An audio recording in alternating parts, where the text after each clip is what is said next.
Do you want your business to grow faster? Are you open to new and out-of-the-box ways to drive revenues and increase value? How do you imagine the most successful entrepreneurs and business leaders double, triple, or expand their businesses tenfold or more? The answer is deals. This is a weekly podcast featuring conversations with business owners, executives, and leaders as we reveal behind-the-scenes details that give you, our listeners, the confidence to pursue your own deal-driven growth. On the show, we discuss a huge variety of deals, everything from large, complex mergers and acquisitions to smaller deals that you can do even without significant capital. My name is Corey Kupfer, and I've been supporting deal-driven growth for businesses for 35 years as a successful entrepreneur, professional negotiator, and attorney. My goal is to help you strategize, plan for, find, and complete deals that will help your company grow faster. Welcome to the Deal Quest podcast. Let's get started.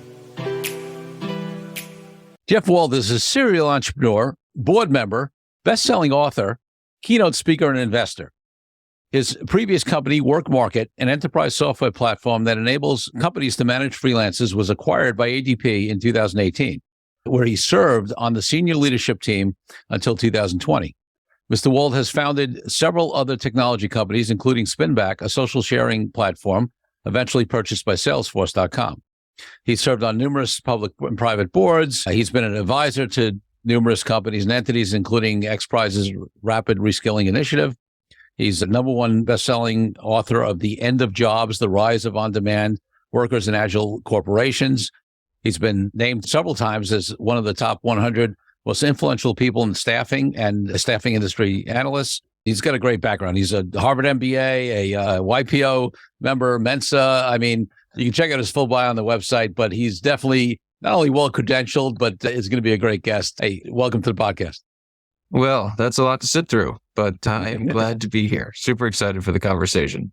Yeah, listen, looking forward to it. And Jeff, I want to talk about your personal experience with being on a management team on a major sale of a company, of all the other stuff that your expertise in and around deals, and give you a chance to talk about your book and all that kind of stuff. But before we get there, I want to take you back to when you were a little kid growing up, maybe 8, 10, 12 years old. What did you want to be? Because my guess is a serial entrepreneur who has sold some companies and written books and done some of this stuff may not have been it, but you tell me. Corey, I wish I could tell you that, I had lemonade stands and a snow shoveling business and things like that. I did not. Yep. I did not. I loved being the banker in Monopoly. Okay. And I really just thought I wanted to, work in finance and have a steady job. I was not an entrepreneurial kid. I just wasn't. It kind of came to me later in life. I love it. It's really interesting because there is this conversation, which I think can be somewhat artificial and frankly, in some ways doesn't matter. But, there's sort of people who seem to be born entrepreneurs, some are situational entrepreneurs, some are, whatever. But the point is, however we get there, and then there's some who will never be entrepreneurs, like no matter what, Sure. Right? So I don't think it matters we get there. But you're right. I mean, some folks I have on have that early story of having all these entrepreneurial businesses, but not me, man. Not me. I remember even when I started as a banker, because I got to live out my lifelong dream. I mean, at 10, I really wanted to be a police officer, just to be clear. I mean, that's what I wanted to be. And I got to live that out because I served as a reserve officer in the NYPD for the better part of 10 years. Yes. But even when I started at JP Morgan as a little M&A banker, I didn't want to work on technology deals because things moved too quickly. I liked old school industrial stuff. And so that's what I did. That's funny. So listen, sometimes we can't. I had some things in my career which I won't go into, which certainly was not the way I thought it was going to go. One last question, looking back, what was your first deal of any type? It could have been something when you're younger, or maybe in your case it was early in your career. But whatever it is, think of an early deal. So one of the earliest deals that I worked on, it was as an M&A banker. Yep. There were no other deals that I did prior to joining JP Morgan. But one of the earliest deals I worked on was a company called Federal Mogul, which was an automotive supplier. Okay. And they were trying to acquire a lot of other automotive suppliers using debt. And debt-filled acquisition sprees have a pretty common thread that they tend to not work out. That, the projections that you finance on often don't come to pass, and the company is not only not hitting those projections, but ends up performing more poorly with a higher debt load. And Federal Mogul did, in fact, go out of business, or was bankrupt. I don't think it's out of business. I think it may have been restructured. Yeah. It's interesting. I mean, I've been around long enough where I started working. My first legal job out of school was in '85, and those were the days of that was the decade of the LBOs, of Mhm. leveraged buyouts. So you want to talk about, and I actually talk about this goes back even when I was in law school. I was working at a firm where we were doing leveraged buyouts for GECC. And I do talk about one deal where just even negotiating the deal, this is sort of one of my formative moments in learning about negotiation as a student, where the management team almost went bankrupt just because the deal might not have gone through and they leveraged everything they owned just to pay the expenses on getting the Right. management side LBO done. So it is high risk. Some of them work out, a lot of them don't.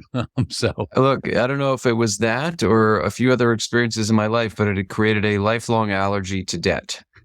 yeah, I gotcha. All right, let's talk about the journey of how you moved from a banker to getting into some of these more tech and entrepreneurial kind of journeys. So Sure. so far in your story, we have no indication you go that way. So what happened? It was an accident. It was just an accident. I mean, look, I was lucky enough to have JP Morgan pay for business school for me. Yep. And when I returned from, as you mentioned earlier, Harvard to JP, I felt that I should have been promoted to vice president. And so I went in and I threatened the head of M&A. And I said, you need to promote me to VP, otherwise let me go. Because I couldn't quit because I would owe them a lot of money. Yeah. And he just looked at me. He was like, what is wrong with you? And then a week later, he called me to his office. He said, all right, we're going to let you go. Because, we're obviously not going to promote you to VP. And we're doing a round of riffs. So if you want to go, you can go. And I got to tell you, man, it was everything I could do to keep from crying in his office or on the M&A floor. I did eventually cry when I got outside because I was bluffing. I did not want to go. And he called you on it. Fully bluffing, just thinking, I don't even know what I was thinking, quite frankly. I was a kid and it was dumb. Yeah. And so the job I took was with an investment firm because they were doing buyouts of industrial businesses. But the investment firms started to pivot towards more early stage deals. Okay. And as I started looking at these companies, I just became enamored with entrepreneurship. And I remember my boss pulling me aside after a meeting and saying, you spend the entire meeting telling these kids, he always referred to them as kids, how great they are and how cool it is what they're doing. Stop it. We have to negotiate with these people, but you spend the entire time telling them they're amazing. And I was like, but they are amazing. What they're doing is so cool. He said, look, if you think it's so great, you should do it. Right. Leave. Start a company. We'll back you. And so I took half of his advice and I left and started a company, but I did not take their money or anybody else's. I thought this is going to be a home run. I obviously should own 100% of it. And you can guess how that story ended. So it's interesting how our journeys and what we learn along the way, our failures. I mean, I look back at some of the stuff. There's a story I tell sometimes about how I came out of law school and I worked at this. I got this great job second summer, which is what happens when you get in a good law school and they make you a permanent offer. And I had conditions on accepting the offer that I would only be. I'm a 20. I look back now and I'd be like, why did they even say yes to me? I'm this 24-year-old punk, but it was the times, right? They needed, it was a boom time. We had all a great office. And I wanted them to guarantee that I would be in the labor and employment law division because that's what I wanted to do, I thought. And I won't tell the whole story because this is about you. But bottom line is, of course, how life comes is I got that guarantee, but then I ended up finding that I didn't like it. And within a year, I was doing corporate work. So, right. So it's hysterical how life teaches us lessons. Let that be a lesson to any listeners in their early 20s. Slow your roll, man. Slow your roll. Right. Just, you don't know everything. You think you do. Every time you think you know everything, take a pause and go, I don't know everything. Yeah. Maybe I should just take a breath. Yeah. And you're not that important, really. Yeah. Very true. All right. So before I want to progress the journey to that move, but let's talk about what did some of those lessons teach you and how did that impact how you did things later? Oh, I mean, how long do you have, man? Right. Look, the lessons from those failures, first being let go from JP Morgan and then having my first startup fail. Look, the biggest lesson was there were so many people willing to help me. When I got let go from JP, there were tons of people at JP Morgan that would have helped me. Right. And maybe he could have protected me and said, no, he was kidding. Give him his job back. I mean, I'm sure I could have gone right back, Yeah. but I didn't. I was embarrassed. There were so many people willing to help me with the first startup, but I was afraid to ask. I was, especially when the company failed, I was embarrassed. Yeah. And I will tell you, all these things are hard. Starting companies, dealing with failure, and the number of hands that reach out to us are really innumerable if we have the time and the space to look for them. And I didn't, but I certainly do now. And certainly am not afraid to ask people for help. Love that one. Love that one. I remember I got to a point, sounds like we've had similar evolutions in a way on just that internal work. I got to a point where I always want to do it myself, right? And then I got to a point where I said, okay, I mean, maybe I can do it myself, but probably do better with others. But even so, but why? Why, what do I have to prove? Why struggle, right? I mean, exactly. There's so many resources. All right, so take us from there to work market and getting involved with that. Well, that was my first startup failed. My second one was successful with the eventual sale to Salesforce. I took some time off from startup land, worked at an activist hedge fund. I still sit on the boards of some public companies from that experience. And then in 2010, I started a company called Work Market, enterprise software that enables companies to organize, manage, and pay their freelancers. We felt, Corey, that there was a big hole in the market, that the corporate landscape was shifting, the workforce planning landscape was shifting, that companies were engaging more people in an on-demand capacity, but they lacked the systems and the processes to manage that efficiently and to manage it compliantly. Yep. And so we built the enterprise software suite that allowed them to do that. And there literally was nothing on the market to do it. And so we were able to raise a ton of venture over the course of Work Market's life. We raised about 100 million from SoftBank, Union Square Ventures, and a few others. And we built the company up. And again, we were lucky enough to sell it to ADP, the largest HR company on the planet. And it was a great outcome for my team, for my investors. And I had an amazing experience spending time at ADP. So let's talk a little bit about, and by the way, if there's anything from Spinback, which is the one you sold to Salesforce, right, as well. But so in terms of Work Market, you raise capital. So that's a series of deals, right, that you did. And obviously that's a decision that companies make. And certainly, in the tech space, and the high growth space, and the SaaS space, whatever, that's more popular than in some of the other businesses maybe that you were doing deals in, more on the manufacturing side back in the day.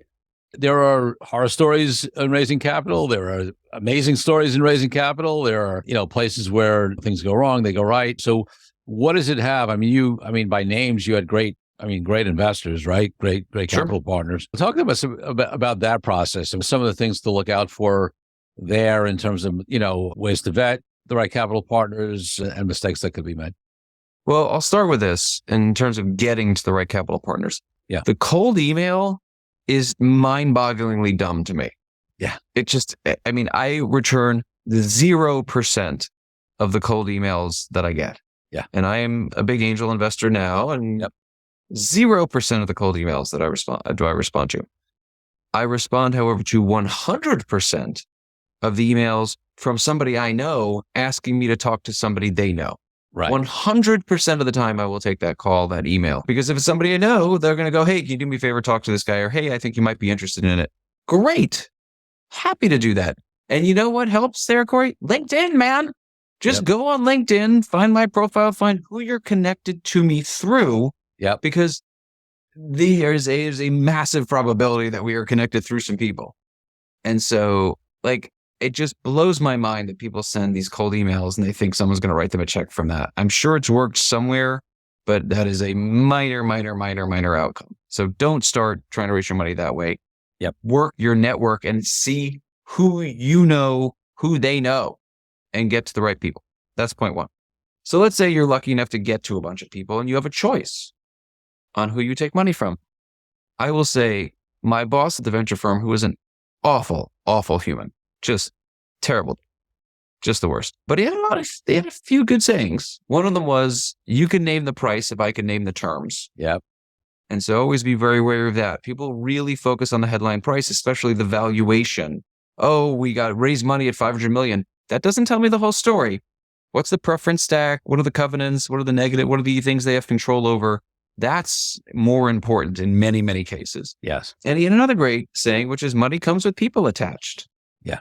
And so here's what I would say if you're lucky enough to have a group of people and you get to choose, because sometimes you don't get a choice. And as entrepreneurs, any port in a storm, right? It is incumbent upon us to raise the capital to keep our businesses alive. Cash is oxygen. If you run out of it, you're dead. So you got to raise money if you got to raise money. But if you have a choice, what I would tell people is ask them for references. They've definitively asked you for a ton of references and they did a bunch of work. Yep. How are you doing no work on them? Yep. And the references you want are not the people that made them a lot of money. Don't, if they go, oh, talk to, Sally. Sally invested in Sally's company and we made $1 billion each. No. Sally thinks that person's the greatest in the world because everyone made a ton of money. Ask to talk to the person they invested in who lost all their money. Yeah. So I want to talk to John because you gave John $10 million and he lost it. And I want to know from John, what kind of partner was this investor when things were south? Because you never know who you have until things are going wrong. It's very easy to be a good partner when everything's great. What happened when John's company was failing? Did the investor sit with him and say, hey, man, I got you. Let's do what we can. I'm going to open every door I can for you. I'm going to do this for you or that for you. Or did John go, hey, man, good luck to you? Or did the investor go, John, good luck to you. I've got other portfolio companies I need to take care of. Bummer. Good luck. Right. Like, two very different reactions. You want the person that's going to stand shoulder to shoulder with you during those tough times. That's the investor you want. Yeah, that's great advice. And listen, all money is not the same. And you're right. Listen, beggars can't be choosers sometimes.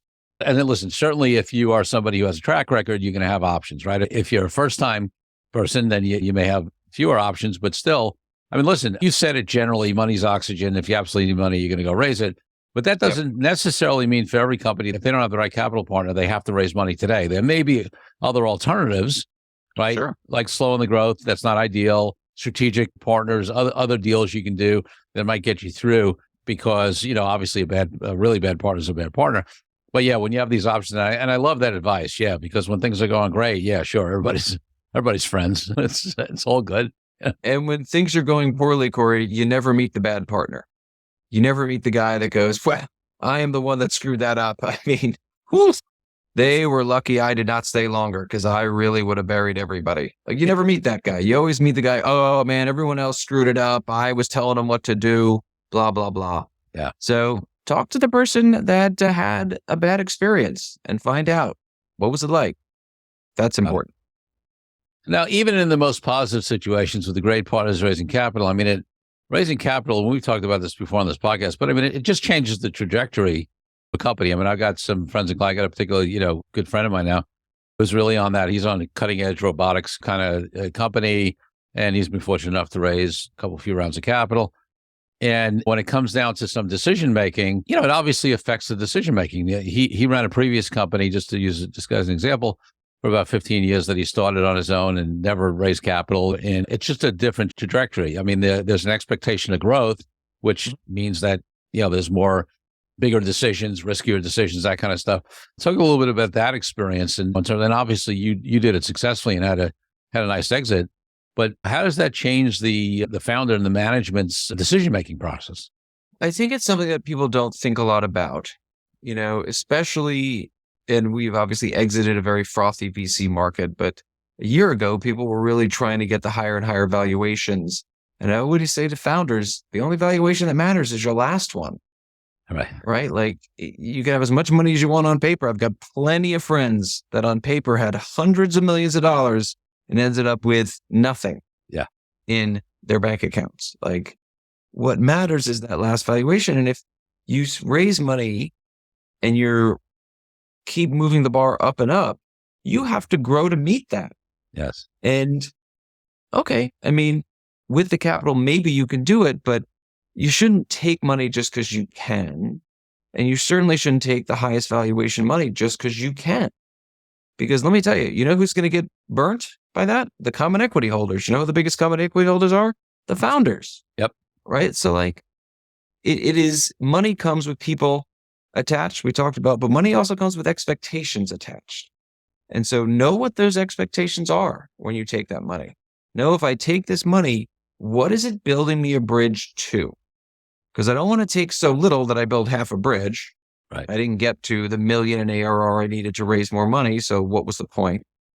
Know what that money expects. Or do they expect you to be able to sell the company in 3 years? Are they going to be in for 10? How do they have more capital behind it to support you if you don't make your goals? Blah, blah, blah. So you got to really have that dialogue. It's not a difficult conversation to have, but it is surprising as to how few people have it. Yeah. Right? I always say to all my friends, you should know exactly what your manager expects from you. If you take money from somebody, they're now your manager, right? Their manager in the context that they're on the board. You now are a fiduciary for them. Yes. And so what are their expectations? Because you always want to exceed your manager's expectations. But in order to exceed them, you need to know what they are. Love it. Talk to me about, for you, if you don't mind, I often talk about the internal journey, the mindset shift, the body of work that we need to do as entrepreneurs, as deal makers, because we can talk about valuations and deal structures and capital partners all we want, but very often, whether we are in this position or even people in careers who work for people, what limits us, right, is our own. We talked about a little earlier when you and I were arrogant 20, 25-year-olds, right? And the impact of that. But at every level, when we need to raise up, right, there's usually some internal body of work that we need to do to step into that higher role. Talk to me about anything that comes up for you around that conversation in terms of your journey. Well, I'll tell you this. As a part of our Series C for Work Market, my board made me get a coach. And they felt that I, was not the best manager, and they were absolutely correct. I mean, not even remotely close.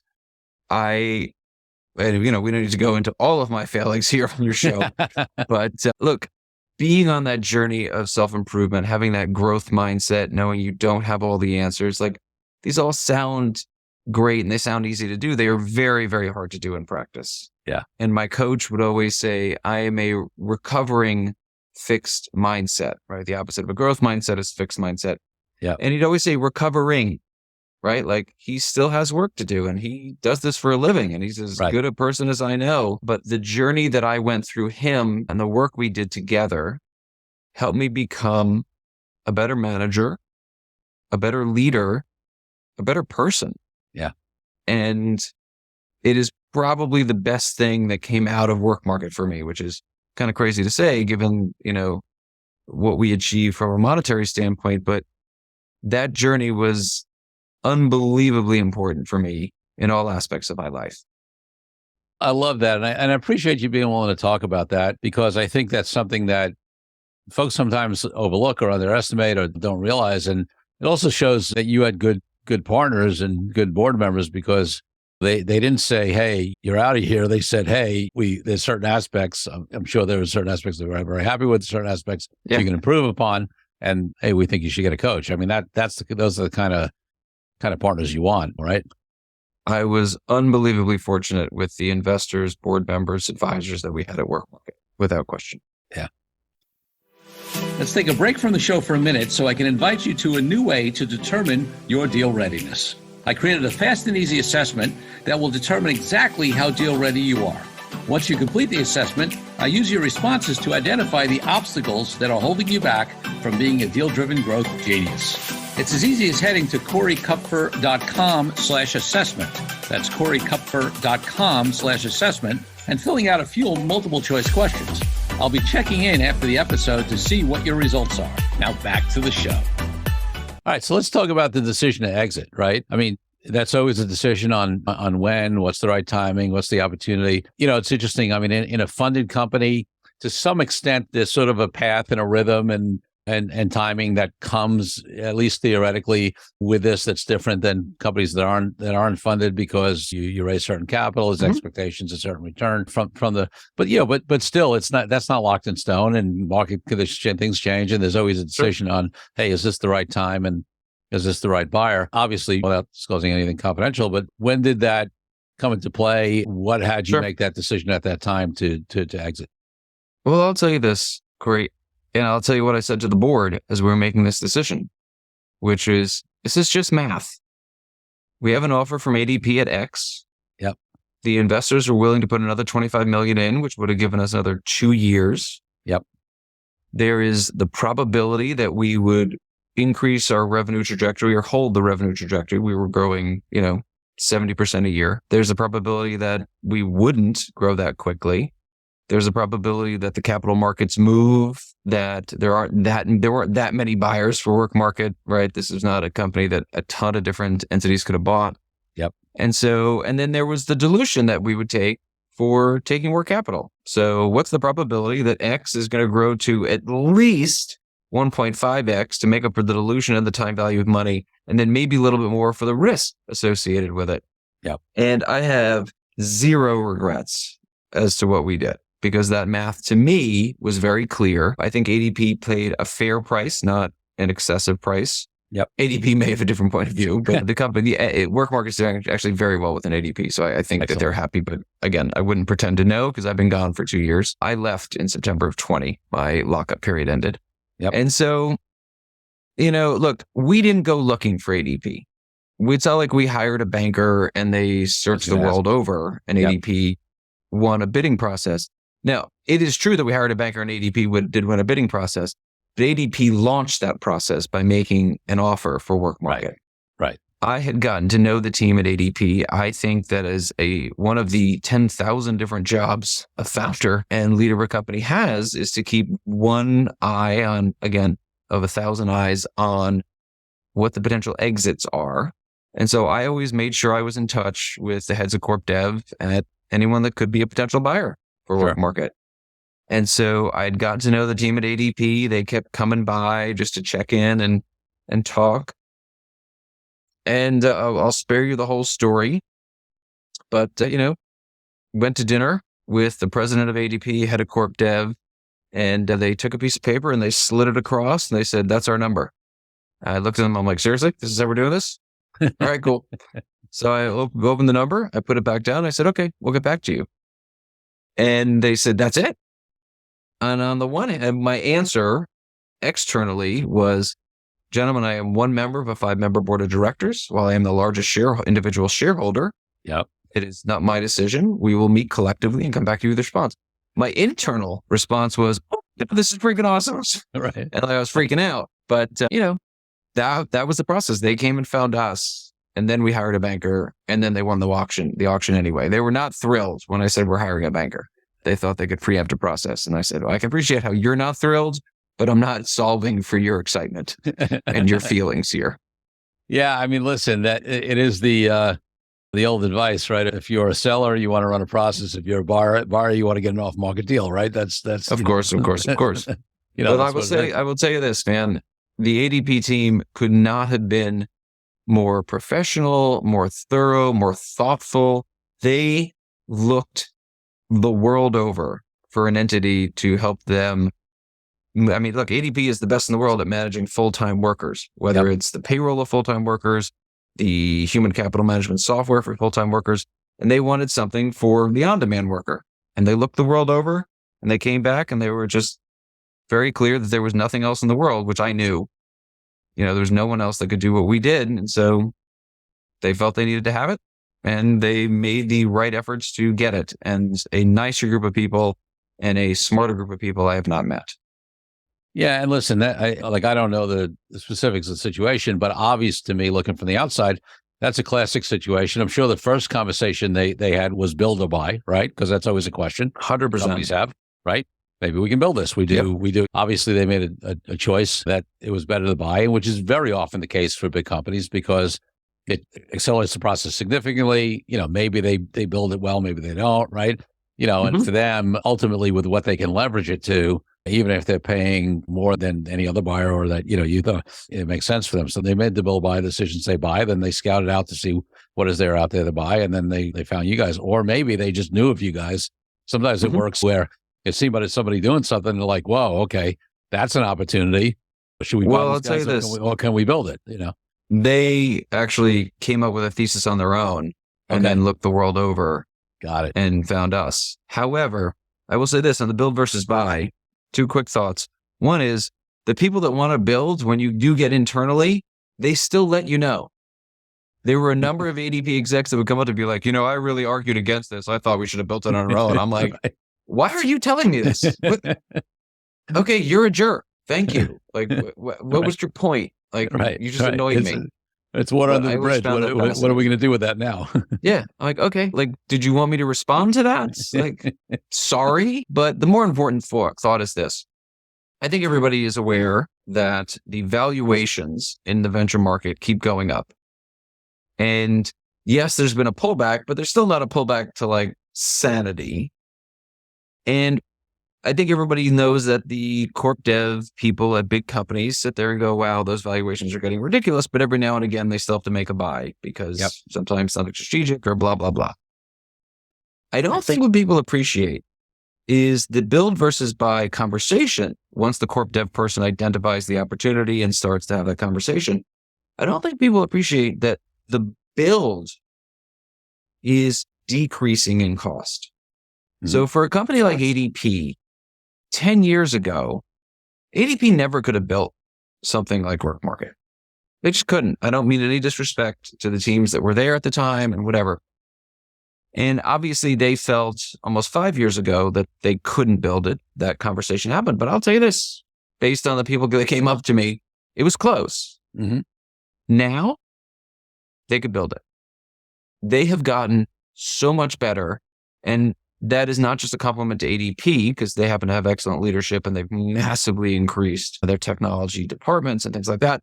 It's a commentary on companies all over the world, right? Whether it's the proliferation of coding skills, whether it's open source frameworks, whether it's no and low code forms, the ability to create your own stuff has massively decreased in price. Yeah. And so venture valuations going up and build costs going down are leading to a huge mismatch that might leave a lot of companies that are venture backed without a lot of exit opportunities, certainly not at the valuations that they hope for. Yeah. Very interesting point. People are talking about some of the other headwinds, right now with interest rates and inflation and stock market or whatever, but that's a real interesting point. I mean, with technological advancement and, everything else companies are always making big companies that build buy decision. And when, it's like anything else, right? If the gap is, then you're going to see a time where they move towards build, and then it'll probably shift back. I mean, that's the way these things go, right? Interesting stuff. Great. So now you're sort of on the other side of things, being an angel investor. I'm always interested when I found in my life, when I was an employee at, big law firms in the city and I said, I can open my own firm. I knew I could do it better because of all these horrible things that they did. And, and frankly, for me, a lot of it I was right on. A lot of it I was like, oh yeah, I can do it better. And then there were some things where I'd look and say, oh, now that I'm on the other side, I understand why they did it that way. So I'm interested to see now that you are on the investing side, and I don't know, maybe you were doing some investing as well while you were, I'm not sure when that started, but certainly now you're focusing more on the angel investing side. Is there anything like that you sort of learned as, being an investor now versus the capital raising side of things? It's a really, really good question. I will say this. I think the lessons I learned are more internal than macro. I learned I'm just not very good at it. And it's not that I'm not smart enough. It's not that I don't have relationships. I just don't have the time to do it. And the notion of someone really specializing in an industry, which I don't, I make angel investments all over the map. Someone specializing in a stage of a company, and I don't. I made investments all over the map. Somebody specializing in investing, and I don't. My time is spread really, really thin. Mm-hmm. And so my movement in investing has been to become an LP in venture funds. I think it's important that people have exposure to venture investing. I think it's a smart portfolio approach, depending on where you are in life and your assets and things like that, obviously. But for someone like me, I want to have 20 to 30% of my net worth exposed to this space. So it's easier for me to deploy that capital to venture funds, and more specifically to venture funds with a specific focus. So I can develop a macro thesis and say, you know what, cybersecurity, this is a forever war, but my ability to discern who's a winner, who's a loser, what the value chains are, who's the right tech, and blah, blah. I have zero ability to do that. Right. But you know what I can do? I can go to some friends and I can say, who's got a great cyber fund? I can talk to a few people. I can get some recommendations. I can talk to their LPs. And then I can make an allocation of X number of dollars or Y number of dollars there, as opposed to making 15 or 20 angel bets on my own. Yeah. So I've got a cyber fund. I've got a marijuana fund. I've got a fund focused on enterprise software. I've got funds focused on the future of work. Those are theses that I can get behind as on a macro side, and I can let the people that actually spend their entire day thinking about it make allocations because they're going to be better at it than me. Yeah. Yeah. Although that being said, I actually have a pretty good track record as an angel investor. Just not as good as some of the funds that I've invested in. Got it. Well, talking about some of these trends, the future of work is certainly one that, you wrote a book that on that, right? So tell us a little bit about that. Well, I'll tell you this. People tend to romanticize how work was. Yeah. They tend to complain about how work is. Yeah. And they tend to be very fearful about how work is going to be. Yeah.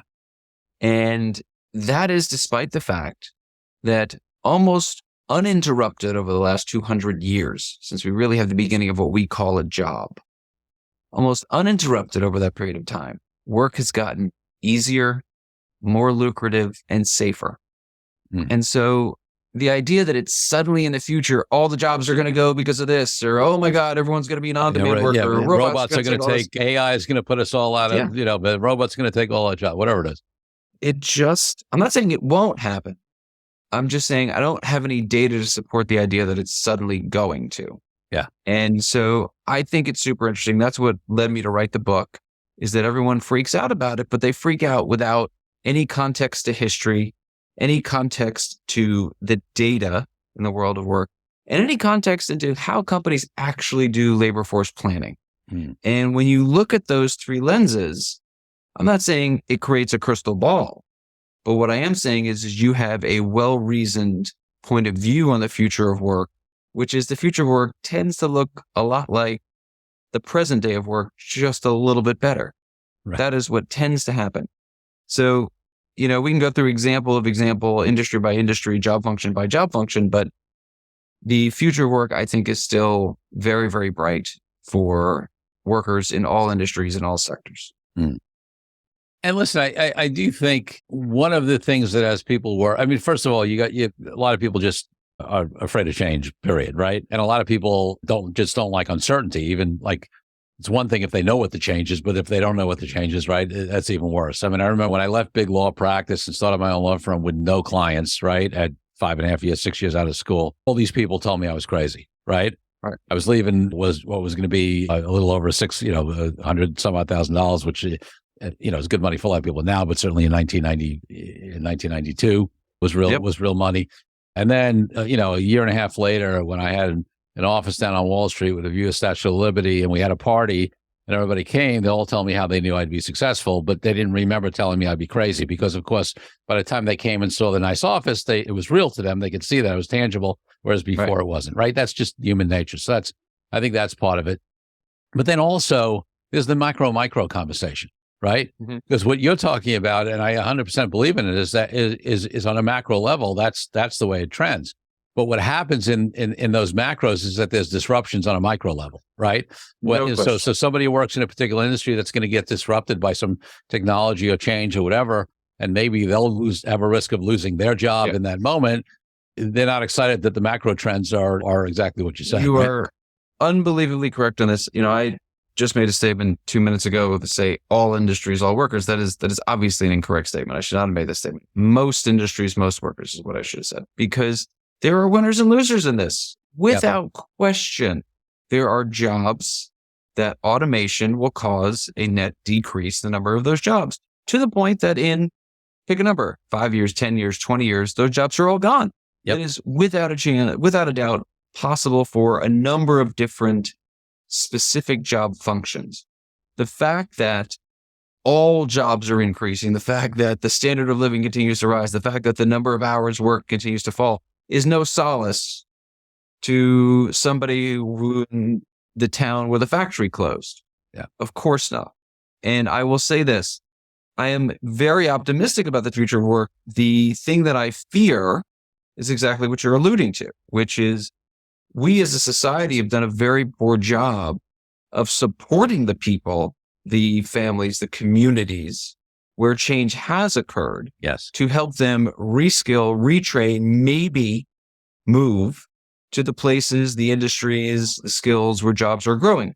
Yeah. Because jobs will grow. We just have to make sure that we can move people into the right jobs. And historically, we have done a terrible job of this. And we do it to our societal detriment because people that go through this, it tends to lead to a lot of social and economic dislocation. And that can cause, look, in some of the past industrial revolutions, that led to actual revolutions. That's right. There's blood on the streets from these things. So we haven't done a good job of this in the first 3 industrial revolutions. I won't go too much into what the book kind of says, but as we think about this 4th industrial revolution, robots and AI, we, to our peril, do not think about those being left behind and help them. It is in everybody's interest. It is so much cheaper to do a job retraining program than to pay someone to be on disability or unemployment or welfare. Like, it's not even remotely close. It's the best ROI investment we can make as a society, one of the best.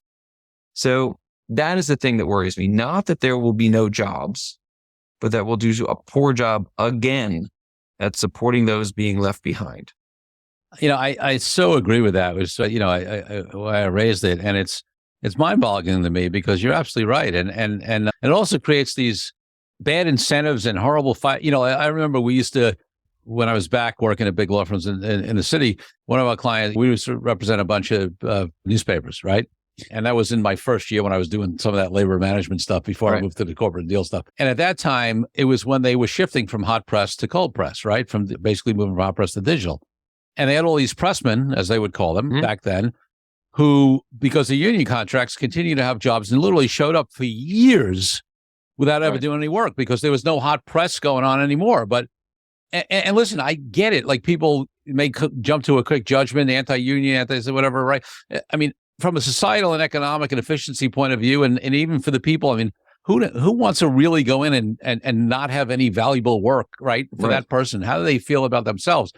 But what happens is, because we don't have these good programs to retrain people and give them other opportunities, then somebody like a union who's doing their job to try to protect their workers digs in and keeps these people on the payroll. Now the company's got to pay these people to do nothing, right? They're not having meaningful work, which is not fulfilling for them. And we have and I can give you other examples like that. But we have all these bad incentives that happen because of the lack of ability to. I mean, if you really ask people at their core, these guys who came in and did nothing every day, I think 90% of them would prefer to be retrained into productive work than be getting paid to do nothing. Every bit of data and survey we have tells us exactly that, right? People don't want a handout. And you know what? That was a handout. They want a job. They want to add value. They want purpose. And so, look, those things are tremendous suboptimalities, and we can do better. There is no question that we can do better. And unions play a very important role in our economic landscape for a host of reasons. And as with all actors, there are good parts and there are bad parts. Yeah. So before I ask you my final couple of questions, is there anything else you have going on that you want to talk about, let us know about, or whether it's any particular endeavors of yours or trends you see or things you want the audience to know? I will tell you this, my non-competes with ADP all expired a couple months ago. And so I am now thinking about my next startup. And so it is going to be back into the HR tech space. Great. And so I've got no big announcements to make here yet, Corey. I'm still... We're not breaking news or anything on the Deal Not Best breaking news podcast. yet. But any CHROs or anybody that's thinking about HR tech, always happy to have a conversation about what I'm thinking about as I continue to shape it. Because I will tell you this, I start off every conversation with, this is an idea. Ideas are designed to be ripped apart. Yeah. Ideas are designed to be iterated and improved. I don't have any beliefs yet. Beliefs are hard to change. Yes. Ideas are easy to change. And so I always go in with ideas, and I don't pretend that my ideas are the best. And so I always say to people, nothing will make me happier than you saying, wow, Jeff, that's a really dumb idea. Now, it's not overly helpful if you just say that and then walk out the door. You need to tell me why you think it's a dumb idea so I can help change it. Just saying it's dumb and leaving is not as helpful as you think. I will tell you, I love this part of the process, the ideation, having conversations with people immensely smarter than me and getting their thoughts and views. And so that's kind of where I'm at in my process right now.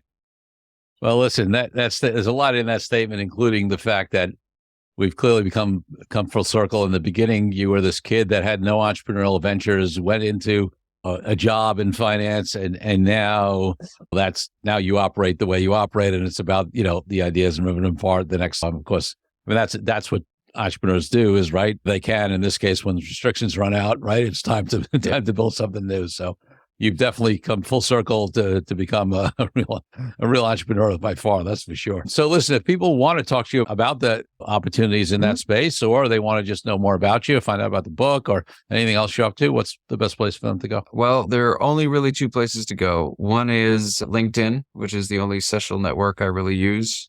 Yep. And the other is the website domain that I bought in 1998.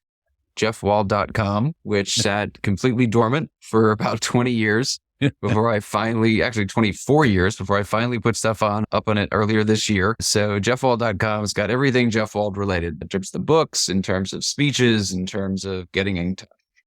I love that. Well, listen, you were smart enough very early on to go, everybody, I mean, it's the wisdom now. You better grab the .com for your name, right? But not, Oh yeah. All the other Jeff Walds out there are totally screwed. Yeah, exactly. They're all bummed out.